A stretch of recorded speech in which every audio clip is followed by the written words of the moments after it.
అందరికీ నమస్కారం అండి. Welcome to my YouTube channel. నా పేరు పీజే రఘురంజిత్.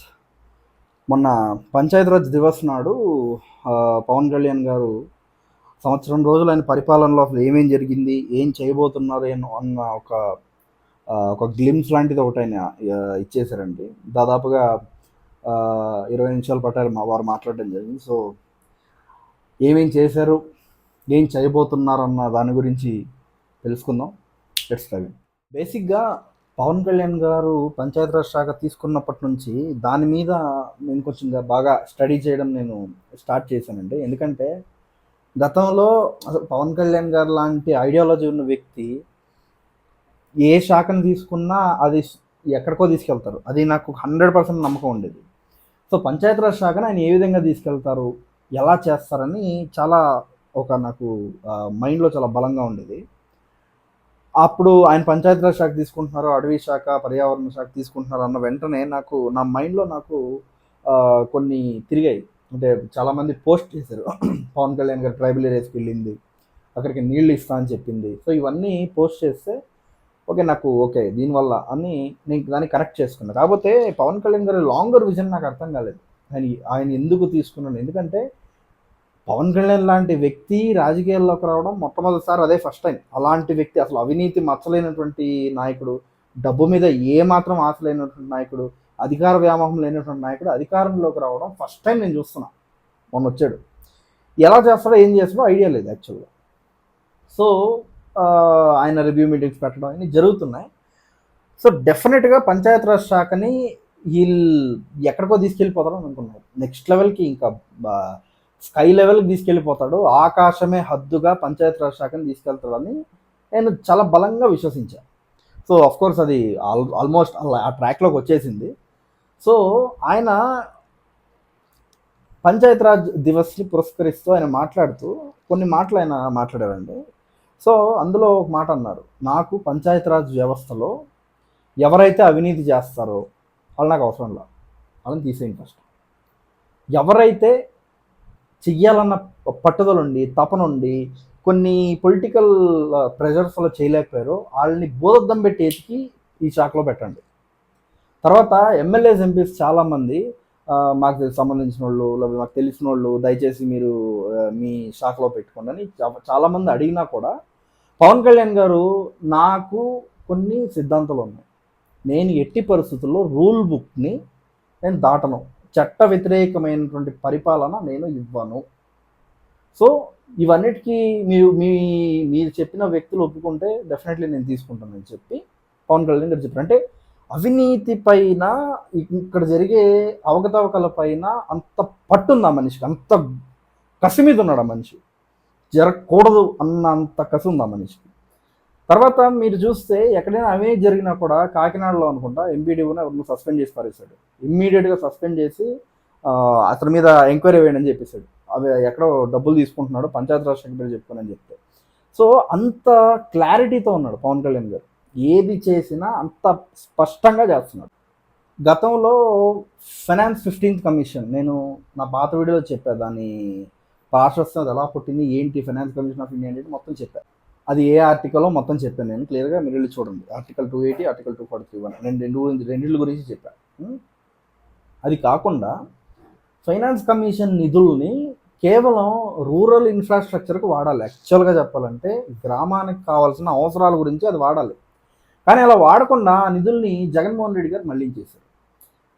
పవన్ కళ్యాణ్ గారితో మీటింగ్ చేసిన చాలామంది సర్పంచ్లు పవన్ కళ్యాణ్ గారికి ఈ అంశాన్నే ఆయన ముందు పెట్టారు. ఆయన మైండ్లో ఉండిపోయింది గట్టిగా.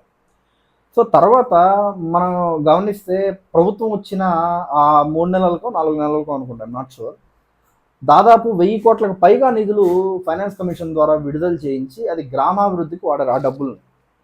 తర్వాత మనకి పవన్ కళ్యాణ్ గారు పంచాయతీరాజ్ శాఖలో తీసుకుంటున్న రిఫార్మ్స్ కొంచెం అది పక్కన పెడితే, ఆయన మొట్టమొదటగా ఆయన ఏదైనా చేయడానికి స్కోప్ ఆయన అధికారంలోకి వచ్చిన వెంటనే వచ్చింది ఇండిపెండెన్స్ డే సెలబ్రేషన్స్. అంటే జూన్లో ప్రమాణ స్వీకారం జరిగితే August 15th ఇండిపెండెన్స్ డే అనమాట. ఇండిపెండెన్స్ డే రోజు నార్మల్గా 100 రూపాయలు ఒక్కో పంచాయతీకి అని ఇచ్చారు. కాకపోతే సర్పంచ్ల ఆత్మగౌరవాన్ని పెంచే విధంగా 100 రూపాయలని 10,000 చేశారు. తర్వాత రిపబ్లిక్ డేకి సంబంధించి 250 రూపాయలు ఉంటే 250ని 25,000కి పెంచాడు. అంటే సర్పంచ్లు వాళ్ళ వాళ్ళు చాలా ఘనంగా ఆ పండగల్ని, అంటే జాతీయ పండగలు కదా, నేషనల్ ఫెస్టివల్స్ అవి జరుపుకోవడానికి వాళ్ళకి అవకాశం అందించాడు పవన్ కళ్యాణ్ గారు. మామూలుగా పవన్ కళ్యాణ్ గారు సాధించిన ఇంకో ఘనత ఏంటంటే ఇండిపెండెన్స్ డే అయిన వెంటనే ఇమ్మీడియట్గా దానికి నెక్స్ట్ డే అనగానే నెక్స్ట్ స్టెప్ ఏంటంటే దాదాపు 13,326 గ్రామ సభలు పవన్ కళ్యాణ్ గారు నిర్వహిస్తూ గ్రామ సభల్లో గ్రామాలకు కావాల్సిన వసతులేంటో, వసతులు ఫెసిలిటీస్, ఇన్ఫ్రాస్ట్రక్చర్ ఏం కావాలి అక్కడ దాన్ని డిస్కషన్ చేసి పల్లె పండుగ అనే ప్రోగ్రాం ద్వారా దాన్ని ఫుల్ఫిల్ చేసే ప్రయత్నం శ్రీ పవన్ కళ్యాణ్ గారు చేశారు. సో గ్రామ సభల్లో వచ్చిన ఎక్కువ దాన్ని ఏంటంటే ఎక్కువ రిక్వెస్ట్ ఏంటంటే వాళ్ళకి రోడ్ కనెక్టివిటీ లేదు, రోడ్స్ కావాలి, తాగడానికి నీళ్లు కావాలి, అండ్ క్యాటల్ ఫార్మ్స్ వాళ్ళకి ఇబ్బంది అయిపోతుంది. క్యాటల్ ఫార్మ్స్ ఏమైనా చేయాలంటే అది దానికి సంబంధించిన ఫెసిలిటీస్ వాళ్ళకి అవసరం అవుతుంది. సో పల్లె పండుగ పవన్ కళ్యాణ్ గారు పంచాయతీరాజ్ శాఖ మంత్రి, ఆంధ్రప్రదేశ్ పంచాయతీరాజ్ శాఖ మంత్రి యాజ్ ఆన్ April 24, 2025 రోజు చెప్పిన డేటా ప్రకారం దాదాపు 4,000 కిలోమీటర్లకు పైగా సీసీ రోడ్స్ వేశారు. దాదాపు 21,000కు పైగా గోకులాలు నిర్మించారు, అంటే క్యాటల్ షెడ్స్ని నిర్మించారు. దాదాపు 12,000కు పైగా నీటి తొట్టెలు, క్యాటల్ అనిమల్స్ డ్రింకింగ్ వాటర్కి, ఎస్పెషల్లీ సమ్మర్ సీజన్లో వాటికి ఇబ్బంది అవ్వకూడదని చెప్పి అది దాని నిర్మాణాన్ని దాదాపుగా 12,000 అయిపోయింది, అయిపోయింది. దాదాపు 20,000కు పైగా ఫామ్ పాండ్స్ నిర్మించారు. అంటే మొన్న ఇంటర్నేషనల్ వాటర్ డే రోజు ఈ ప్రస్తావన తీసుకొచ్చినప్పుడు 155,000 ఫామ్ పాండ్స్ నిర్మిస్తామని పవన్ కళ్యాణ్ గారు చెప్తే వాటిలో దాదాపు 20,000 ఫామ్ పాండ్స్ నిర్మించారు. అంటే 9 నెలల్లో, 9 monthsలో, 1 yearలో కాదు, 9 monthsలో దాదాపు 10,690 కోట్ల ఖర్చు పెట్టి పంచాయతీరాజ్ వ్యవస్థలని, పంచాయతీరాజ్ వ్యవస్థలకు సంబంధించిన గ్రామాలని పటిష్టం చేసే దిశగా పవన్ కళ్యాణ్ గారి పరిపాలన సాగింది. ఇది పవన్ కళ్యాణ్ గారు తీసుకొచ్చిన అభివృద్ధి 9 నెలల్లో, 9 monthsలో. గర్వంగా దీనమ్మ కాలర్ ఎగరేసి చెప్పుకోగలుగుతాం విషయం. ఇప్పటిదాకా ఏ ప్రభుత్వం చేయాల. ఆంధ్రప్రదేశ్లో ఎన్నో ప్రభుత్వాలు వచ్చాయి, ఎన్నో. మీకు చెప్తాను, నాకు చెప్పండి మీరు. 2009, 2014, 2019 పంచాయతీరాజ్ శాఖ మంత్రులు ఎవరు కమెంట్లో తెలియజేయండి నాకు. మీరు టక్మని గూగుల్ చూడకుండా నిజాయితీగా చెప్పండి. మీకు వాళ్ళు ఎవరో కూడా, వాళ్ళ పేర్లు, ఊర్లు కూడా మీకు తెలియదు. ఇన్ఫ్యాక్ట్ నాకు కూడా తెలియదు అనుకోండి, వాళ్ళు ఎవరో కూడా తెలియదు. మనకి రెండేళ్ల కింద నాకు తెలుసు, కానీ తర్వాత తెలియదు. పంచాయతీరాజ్ శాఖ వ్యవస్థకి ఒక క్రేజ్ తీసుకొచ్చిన నాయకుడు పవన్ కళ్యాణ్ గారు.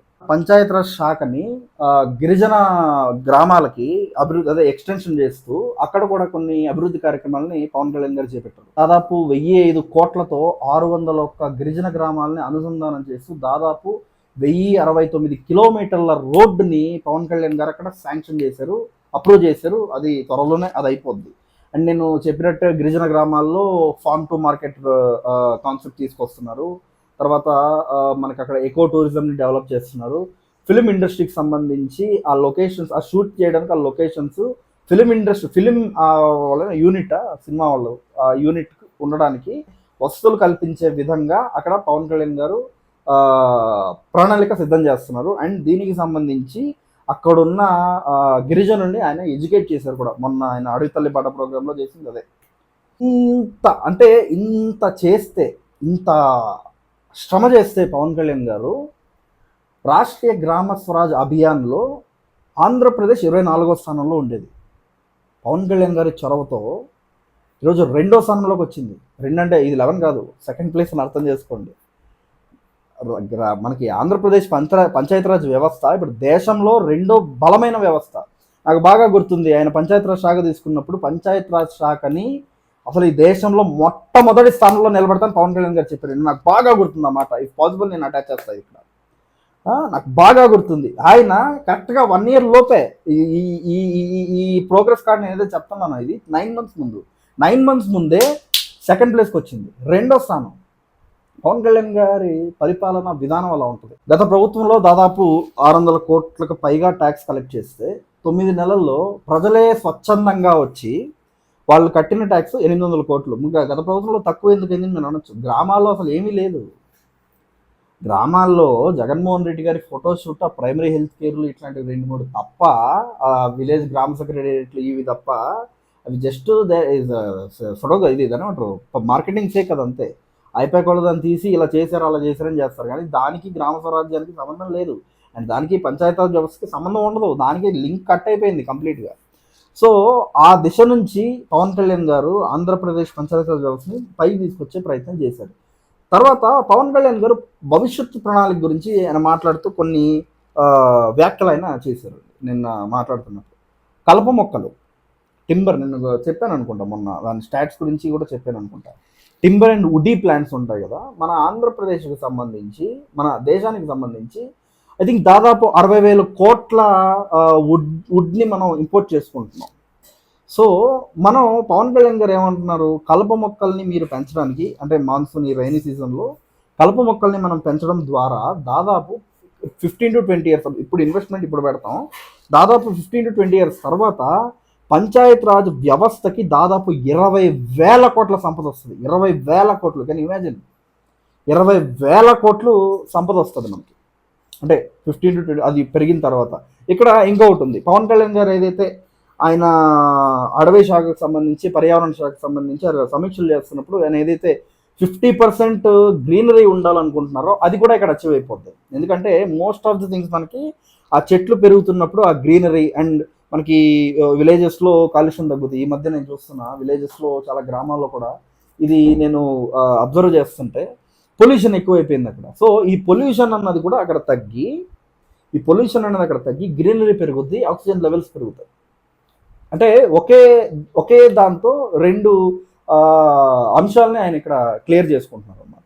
అలాగే పవన్ కళ్యాణ్ గారు తీసుకున్న, అంటే ఈ కలప మొక్కల్ని పెంచడం, ఎకో టూరిజం డెవలప్ చేయడం, బ్యాక్ యార్డ్ హార్టికల్చర్ కానీ, ఫార్మ్ టు మార్కెట్ కాన్సెప్ట్స్ ఎందుకు తీసుకొస్తున్నారు, దీని వెనుకున్న అంశం ఏంట్రా, దీని వెనుకున్న ఆలోచన ఏంట్రా పవన్ కళ్యాణ్ గారికి అంటే, Panchayat Raj institutions should be financially empowered. అదే పవన్ కళ్యాణ్ గారి ఫైనల్ ఎజెండా. అవి సపరేట్ ఎంటిటీస్గా, సపరేట్ యూనిట్స్గా అవి ఎదగాలి. అది పవన్ కళ్యాణ్ గారి ఆలోచన. దీని వెనక పవన్ కళ్యాణ్ గారి ఆలోచన ఏంట్రా అంటే ఇది, అవి ఫైనాన్షియలీ స్ట్రెంగ్తన్ అయ్యి ప్రభుత్వాల మీద ఆధారపడే పరిస్థితి లేకుండా దాని నుంచి బయటకు వచ్చి, దానంతటా ఇప్పుడు ఫర్ ఎగ్జాంపుల్ ఒక రోడ్ కావాలి, ప్రభుత్వం మీద ఆధారపడకూడదు, పంచాయత్ రాజ్ అక్కడ గ్రామ పంచాయతీలోనే డబ్బులుండి ఆ రోడ్ని అక్కడ ఉన్న పార్ట్ హోల్స్ క్లియర్ చేసుకోవాలి. పరిస్థితికి పవన్ కళ్యాణ్ గారు దాన్ని తీసుకెళ్లే ప్రయత్నం చేస్తున్నారు. తర్వాత పవన్ కళ్యాణ్ గారు ఇంకో చాలా కీలకమైన అంశాన్ని ప్రస్తావించారు. పవన్ కళ్యాణ్ గారు మొన్న రైల్వే కోడూరు వెళ్ళినప్పుడు, గ్రామ సభల నుంచి రైల్వే కోడూరు వెళ్ళినప్పుడు అక్కడ స్కూల్స్కి గ్రౌండ్స్ లేవని కంప్లైంట్ చేశారు. గ్రామ సభలు అంటే అడుగుతారుగా ప్రజలు, మాకు స్కూల్లో గ్రౌండ్స్ లేదని. సరే స్కూల్లో గ్రౌండ్స్ లేదు కదా, అయితే ఇక్కడ పంచాయతీరాజ్ వ్యవస్థకి ల్యాండ్ ఉంటుంది కదా, దాని ద్వారా ఏదైనా చేద్దామని పవన్ కళ్యాణ్ గారు అనుకుంటే, అక్కడున్న అధికారులను ఇక్కడ సరే పంచాయతీరాజ్ వ్యవస్థకి ఇక్కడ ఎంత ఉంది మనకి ల్యాండ్ అని అడిగితే, నాట్ ఈవెన్ 1 సెంట్, 1 సెంట్ భూమి కూడా లేదు అక్కడ. ఏంటి, అన్యాక్రాంతం అయిపోతుంది, ఎవరో కొట్టేస్తున్నారు, వేరే దుర్మార్గులు కొట్టేస్తున్నారు దాన్ని. కాబట్టి పవన్ కళ్యాణ్ గారు అప్పటికప్పుడు ఎవరన్నా దాతలు మీరు ముందుకు వచ్చి ఇస్తే నేను సంతోషపడతా అంటే, అప్పటికప్పుడు ఎవరో పెద్ద ఆయన వచ్చి నేను ఇస్తాను నా భూమి చిన్నపిల్లలు గ్రౌండ్ ఆడుకోవడానికి అని చెప్పి ఆయన అక్కడికక్కడే చేసిన ఆ క్లిప్పింగ్స్ మీకు మన Janasena party official YouTube channel వెళ్ళి చూడొచ్చు. ఆ సభలోనే అది జరిగింది, కళ్యాణ్ గారి స్పీచ్ అయిన వెంటనే ఇదే అక్కడ జరిగిన సంఘటన. సో ఒక రైల్వే కూడానే కాదండి, ఎంటైర్ మనకి దాదాపు 13,326 గ్రామ పంచాయతీలకు సంబంధించి ఎక్కడెక్కడైతే భూములు అన్యాక్రాంతమైంది, అసలు ఎన్ని భూములు ఉన్నాయి, ఎన్ని భూములు ఎవరెవరు కొట్టేశారు, ఎక్కడ కొట్టేశారని చెప్పడానికి Pawan Kalyan has ordered strict audit చేసి ఎక్కడెక్కడ ఎంతెంత భూములు పంచాయతీలకు ఉన్నాయి, ఎంత ఎంక్రోచ్ చేయబడ్డాయి, ఎంత ఆక్రమింపబడ్డాయి, ఎంత వేరే వాళ్ళు దోచేసుకున్నారు, దాన్ని ఎంక్రోచ్ చేసి పట్టుకెళ్ళిపోయారు, ఇదంతా దీనికి సంబంధించి ఆడిట్ నిర్వహించాలని పవన్ కళ్యాణ్ గారు చాలా స్పష్టంగా చెప్పారు. దీంతో పాటు నేను ఎప్పుడు కూడా మన్రేగా కూలీలు, ఉపాధి కూలీలు, నేను కూడా నా వీడియోస్లో అంటుంటాను. పవన్ కళ్యాణ్ గారు ఒక మాట అన్నారు, కూలీ ఏంటి, కూలీ అనకు, మన్రేగా శ్రామికుడను. గ్రామాల్ని నిర్మించే శ్రామికులు వాళ్ళు, కార్మికులు, వాళ్ళని కూలీని ఎందుకు కించపరుస్తావు, డిరోగేటరీ వర్డ్ కదా అది, అలా వాడకుండా శ్రామికుడను, కష్టపడతాడు. నీ గ్రామం బాగుండాలంటే MNREGA worker is playing very very very crucial role ఇక్కడ. వాళ్ళని మన్రేగా కూలీలు అనకండి, మన్రేగా శ్రామికులు అనండి అంటే వాళ్ళ ఆత్మగౌరవాన్ని పవన్ కళ్యాణ్ గారు కమ్యూనిస్టులు దూరం చేస్తూ ఉంటారు. అంటే పవన్ కళ్యాణ్ గారు సనాతని అంటున్నాడు కాబట్టి లెఫ్ట్ వింగ్ దూరం కాదు కాదు. మీరు మీ కార్మిక సంఘాలు ఏదైతే ఉన్నాయో కార్మికులు నేను చెప్తున్నా, కూలీలు కూలీలు కూలీలు అంటుంటే కూలీలు కాదురా మిమ్మల్ని అనాల్సింది కార్మికులు అనాలి, శ్రామికులు అనాలని చెప్పాడు. గ్రామాన్ని నిర్మించే శ్రామికులు రా మీరని చెప్పి కమ్యూనిస్టు సోదరులు ఎవరితో అయితే రాజకీయం చేయాలనుకుంటున్నారో ఆ కార్మికుల్ని వాళ్ళ ఆత్మగౌరవాన్ని నిలబెట్టిన వ్యక్తి పవన్ కళ్యాణ్ గారి విషయాన్ని మీ దృష్టికి తెస్తున్నా, మీరు మర్చిపోకండి నేను అంటున్నా. మొన్న పాకిస్తాన్ లంజా కొడుకులు మన ఇండియన్స్ని చంపేశారు కదా 27 మందిని. ఇది చూసిన తర్వాత పవన్ కళ్యాణ్ గారికి ఒక ఆలోచన వచ్చింది. ఆయన ప్రకారం villages should play the crucial role in national integrity అనే అంశం ఆయన మైండ్లో ఉందంట. సో దానికి పవన్ కళ్యాణ్ గారు ఒక ప్రపోజల్ పెట్టారు. దాదాపు మనకి 13,326 గ్రామ పంచాయతీలు ఉన్నాయి కదా. 13,326 గ్రామ పంచాయతీల్లో జాతీయ సమగ్రత ప్రాంగణం అన్నది ఏర్పాటు చేయాలి. జాతీయ సమగ్రత స్తూపాలని ఒక చిహ్నం అంటే నేషనల్ ఇంటిగ్రిటీ అన్న చిహ్నాన్ని ఏర్పాటు చేయాలని చెప్పి పవన్ కళ్యాణ్ గారు చెప్పారు. మీరు March 14, 2014 స్పీచ్ పవన్ కళ్యాణ్ గారు విన్నారా? ఎవరైనా వాళ్ళు చెప్పిన మాటలు బిజీగా మర్చిపోతుంటారు. పవన్ కళ్యాణ్ గారు నేషనల్ ఇంటిగ్రిటీని దెబ్బతీస్తే నీ తోలు తీసేస్తా అని కేసీఆర్కి వార్నింగ్ ఇచ్చాడు. భాషల ద్వారా గొడవలు పెడుతున్నావు నువ్వు 2 ప్రాంతాలకి, తెలంగాణ తెలుగు లేకపోతే ఆంధ్ర ఇట్లా తిడుతున్నావు, ఆంధ్ర కుక్కల్లారా అది ఇది అని చెప్పి దేశ సమగ్రతని దెబ్బతీసే విధంగా మాట్లాడితే తోలు ఒలిచేస్తా కేసీఆర్ అని చెప్పి పవన్ కళ్యాణ్ ఒక వార్నింగ్ ఇచ్చారు. దేశ సమగ్రత అని ఆయన రాజకీయం మొదలుపెట్టిన రోజు నుంచి ఆయన మనసులో ఉంది. సో ఆ దేశ సమగ్రత నిలబడే విధంగా, ఆ దేశ సమగ్రత పెంపొందించే విధంగా ఆయన తీసుకున్న అత్యద్భుతమైన నిర్ణయం దాదాపు 13,326 గ్రామ పంచాయతీల్లో జాతీయ సమగ్ర స్తూపాన్ని నిర్మించే గొప్ప కార్యక్రమానికి మేము శ్రీకారం చుట్టబోతున్నాం అని చెప్పి ప్రజలకు చెప్పారు. పవన్ కళ్యాణ్ గారి పరిపాలన అంటే కొంతమందికి చెప్తున్నా, ఒరే అన్అపాలజెటిక్ సనాతని హిందూ, సనాతన ధర్మ పరిరక్షణ బోర్డు ఇది కాదు. నేను ఈ వీడియో చెప్పాను చూడు, ఇంతసేపు గొట్టుకుంటూ గొంతు నొప్పైనా ఇది పవన్ కళ్యాణ్ గారి పరిపాలన. జన సైనికులు కూడా చెప్తున్నా, మనం ఆయన తీసుకెళ్లాల్సింది పవన్ కళ్యాణ్ గారు చేస్తున్న అభివృద్ధి కార్యక్రమాల గురించి చెప్పాలి. లేకపోతే వీళ్ళందరూ ఏం చేస్తారంటే పవన్ కళ్యాణ్ గారి పరిపాలనని దాచేసి ఆయన కేవలం హిందుత్వవాదంతోనే వెళ్తున్నాడన్న ఆలోచన ఈ నా కొడుకులు ప్రజల్లో ఇంజెక్ట్ చేసి ప్రజల్ని పవన్ కళ్యాణ్ గారికి దూరం చేసే కుట్ర జరుగుద్ది రాబోయే ఎన్నికల్లో. జన సైనికులారా తస్మాత్ జాగ్రత్త. పవన్ కళ్యాణ్ గారు చేస్తున్న అభివృద్ధి కార్యక్రమాల గురించి మనం పదే పదే పదే చెప్పకపోతే దారుణమైన మోసం జరుగుద్ది 2029 ఎన్నికల్లో. నేను 2025లోనే హెచ్చరిస్తున్నా, గుర్తుపెట్టుకోండి. సో అది వీడియో. మీ అభిప్రాయాన్ని కామెంట్ రూపంలో తెలియజేయండి అని కోరుకుంటూ జై జనసేన, జై హింద్.